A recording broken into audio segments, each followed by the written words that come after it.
On a warm August morning in Washington, D.C., the atmosphere around the White House and Capitol Hill was anything but ordinary. Thousands of journalists crowded into press zones, police cordons stretched several blocks, and diplomats rushed between meetings. The reason was clear. President Volodymyr Zelensky of Ukraine had arrived in the U.S. Capitol, accompanied by an unprecedented delegation of European leaders, for what many analysts described as the most consequential transatlantic summit since the end of the Cold War. The visit comes at a defining moment for global security. Russia's ongoing war in Ukraine, already in its fourth year, has reached a grinding stalemate. Front lines remain fluid, but Moscow shows no signs of retreat. Kiev, meanwhile, faces dwindling ammunition, strained finances, and a fatigued population determined yet weary. Against this backdrop, Zelensky's Washington visit is not simply symbolic. It is a last-ditch effort to secure guarantees that could determine the survival of Ukraine as a sovereign state. What makes this summit exceptional is not merely Zelensky's presence, but the leaders who stand beside him. French President Emmanuel Macron, German Chancellor Annalena Baerbock, Italian Prime Minister Giorgia Meloni, and European Council President Charles Michel all flew in, signaling Europe's collective stake in Ukraine's survival. Their presence transforms the meeting from a bilateral conversation into a continental stand, aimed at convincing Washington that Ukraine's fight is inseparable from Europe's security. For many observers, this alignment is historic.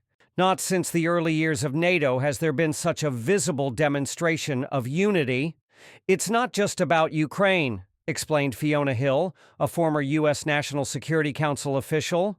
It's about whether the Western alliance can remain cohesive in the face of authoritarian pressure. If the U.S. wavers, the whole structure risks collapse. Adding drama to the gathering is the presence of U.S.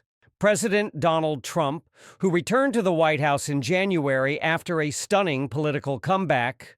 Trump has long expressed skepticism about American involvement in Ukraine, criticizing aid packages and demanding that Europe shoulder more of the financial burden. His upcoming one-on-one with Zelensky is viewed with intense scrutiny, as any shift in U.S. policy could alter the war's trajectory overnight. Trump's advisors, keenly aware of the global spotlight, have tried to frame the meeting as an opportunity for rebalancing burden sharing. Yet, critics argue that such rhetoric risks signaling weakness to Moscow. European officials, speaking privately, admitted that their presence in Washington is partly to prevent any U.S. concession to Vladimir Putin from being perceived as policy drift. Beyond the political theater, financial markets have been watching closely. Investors understand that the outcome of this summit will ripple across energy prices, defense industries, and even currencies. Oil traders in London kept Brent crude futures steady around $82 a barrel, betting that any escalation in Ukraine could tighten global supply. Meanwhile, gold prices remained near record highs at $2,400 per ounce, reflecting investor anxiety about prolonged instability. Wall Street analysts describe Zelensky's visit as a potential market-moving event. Defense contractors such as Lockheed Martin and Rheinmetall saw stock surges in anticipation of new aid commitments. Conversely, European banking stocks wavered, reflecting fears that prolonged conflict could destabilize regional economies. The Kremlin, unsurprisingly, reacted with hostility. Russian state television mocked the summit as a desperate roadshow, while Foreign Minister Sergei Lavrov warned that the West is plotting to prolong the conflict indefinitely. Yet, Moscow's bluster underscores its unease. A visibly united U.S.-European stance complicates Putin's strategy of dividing allies through energy blackmail and propaganda campaigns. Perhaps most striking, however, is the emotional weight Zelensky carries with him. For millions of Ukrainians, his presence in Washington is more than diplomacy. It is survival. Outside the White House, Ukrainian diaspora groups gathered with blue and yellow flags, chanting, "Stand with Ukraine." For them, the summit symbolizes not just a geopolitical calculation, but a fight for family, freedom, and national identity. "Every bullet we fire, every shelter we build depends on these talks," said Elena, a refugee from Kharkiv now living in New Jersey. Her voice trembled as she held up a sign reading, "Powell decides markets, Trump decides lives." It was a stark reminder that while economists debate interest rates and investors watch charts, the stakes for ordinary Ukrainians are existential. As the summit moved into its second day, the corridors of Washington became a stage for intense diplomacy. Behind closed doors, aides worked late into the night, drafting communiques, while delegations from Europe coordinated talking points to ensure that no message sounded divided. The symbolism of unity was already powerful, but leaders knew that symbolism alone would not suffice. What mattered most was whether real commitments would emerge, military, financial, and political, that could reassure Kyiv and deter Moscow. Inside the White House, negotiators debated the scale of future U.S. military aid, weighing not only the immediate needs of Ukraine, but also the political risks of domestic backlash. Trump's advisors pushed for a framework that tied every dollar of aid to European contributions, while European leaders countered that the war's consequences were disproportionately borne by their own populations through energy costs, refugee flows, and security risks. The tug of war reflected deeper questions about burden sharing within the Western alliance. On the Hill, members of Congress mirrored the divisions of the executive branch. Some Republican lawmakers openly expressed skepticism, questioning why billions should flow to Ukraine while infrastructure at home remained underfunded. Democrats, by contrast, argued that abandoning Ukraine would embolden autocrats worldwide. The debate underscored the fragility of U.S. consensus at a time when Europe desperately needed clarity. For Zelensky, this balancing act was agonizing. His strategy during the visit was twofold: appeal to American ideals of freedom and democracy, while also presenting Ukraine as a strategic bulwark whose fall would invite global instability. In speeches and side meetings, he emphasized stories of ordinary Ukrainians under bombardment, drawing a line between their struggle and America's historic fight for liberty. At the same time, he underscored the practical risks. Unchecked Russian aggression could trigger crises in the Baltics or even test NATO's Article 5, dragging the U.S. into an even greater conflict. European leaders reinforced this message with unusual frankness. Macron warned that if Ukraine falls, Europe falls next, while Baerbock declared that Germany's commitment was not charity, but self-defense. Such statements were designed not only for American ears, but also for their own domestic audiences back home, where skepticism about endless support for Ukraine was rising. In Paris, Berlin, and Rome, protests had already broken out against higher energy bills and fears of military escalation. Thus, leaders needed Washington's backing not just to aid Kyiv, but to justify their own policies at home. The atmosphere inside the summit was tense yet pragmatic. Despite differences in tone, all participants shared an understanding.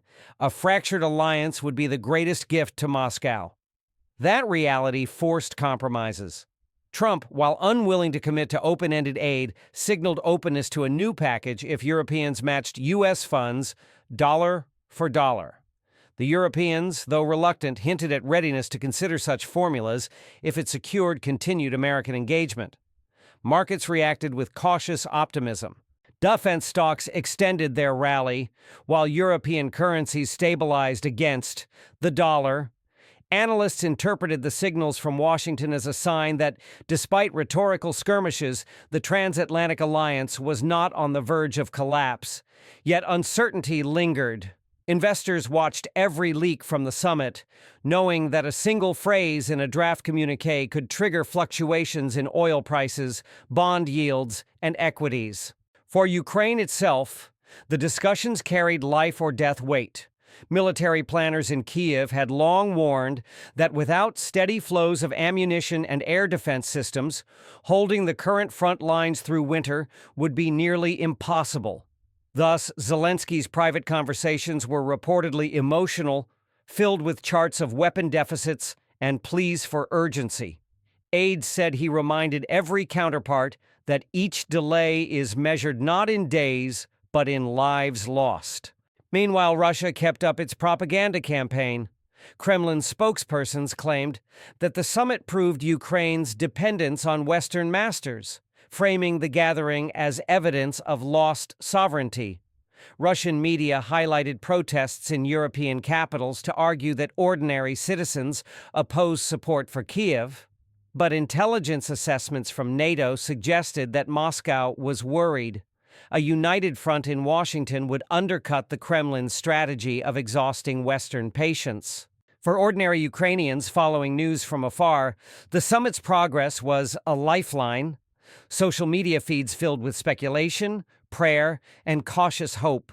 Families sheltering in basements checked their phones to see whether new aid had been promised, knowing that announcements made in Washington could soon determine the fate of their neighborhoods. The psychological dimension was as real as the military one.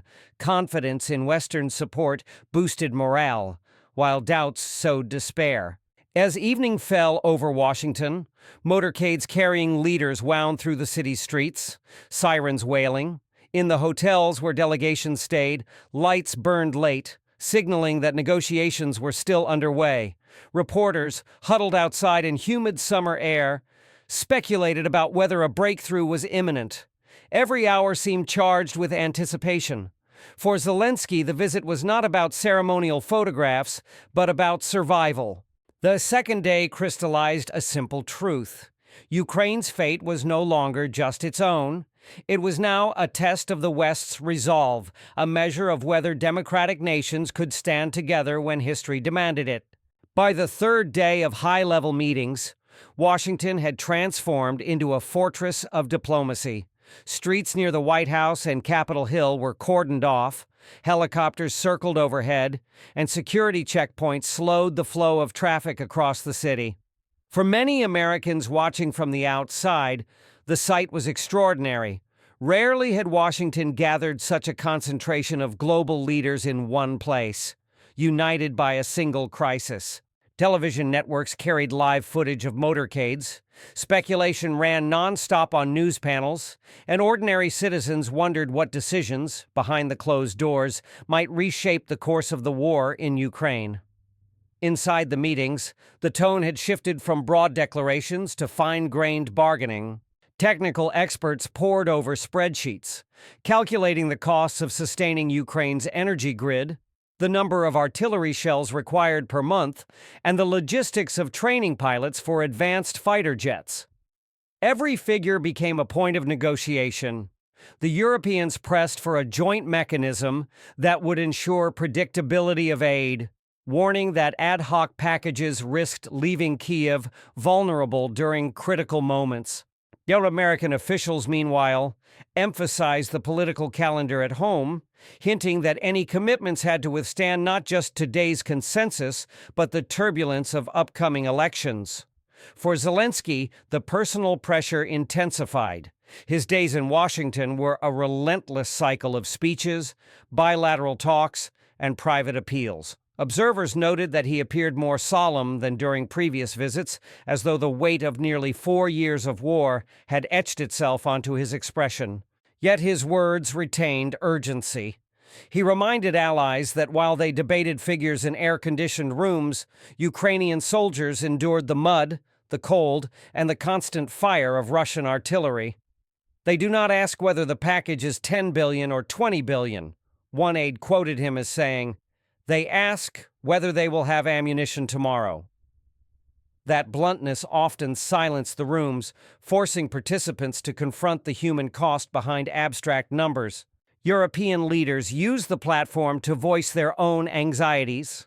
Italy's prime minister underscored the strain of refugee flows, pointing out that millions of displaced Ukrainians had already reshaped European demographics.